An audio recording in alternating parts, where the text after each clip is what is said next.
কুষ্টিয়ার মিরপুর ও দৌলতপুর উপজেলাকে বিভক্ত করেছে সাগরখালী নদী। একসময় এই নদীতে চলত বড় বড় পালতোলা নৌকা, নদীকে ঘিরে জমে উঠত ব্যবসা বাণিজ্য। অথচ সময়ের ব্যবধানে সেই নদী এখন হারিয়েছে নাব্যতা।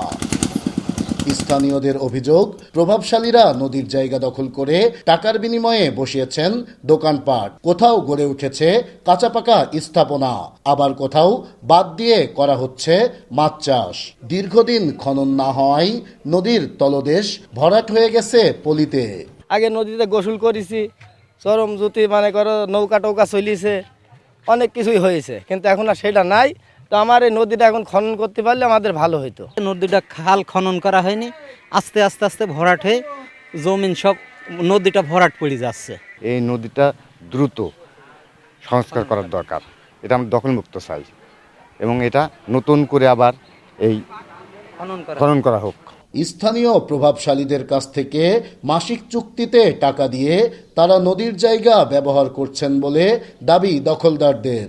নদীর ভিতরে ওই পারে যে দোকানের মালিক আছে ওনারা ভাড়া নেয়। মাস গেলে এই জায়গায় যা বাজার, এই বাজারওয়ালা আমাদের কাছ থেকে মাস গেলে 500 ভাড়া নেয় বলে সবার কাছে, আমার কাছে কেন। নদী গবেষকদের আশঙ্কা, এভাবে নদী দখল চলতে থাকলে জীববৈচিত্র্য হুমকির মুখে পড়বে, নষ্ট হবে পরিবেশের ভারসাম্য।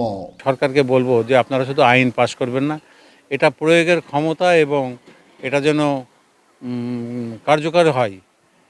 আগামী ভবিষ্যৎ যেন নদীগুলোকে দেখতে পাই, নদীগুলোদের অস্তিত্ব জানতে পাই, সে ব্যাপারে যেন কার্যকর পদক্ষেপ নেয়। পানি উন্নয়ন বোর্ড বলছে, অবৈধ দখল উচ্ছেদ করে নদীটি পুনঃখননের উদ্যোগ নেওয়া হচ্ছে।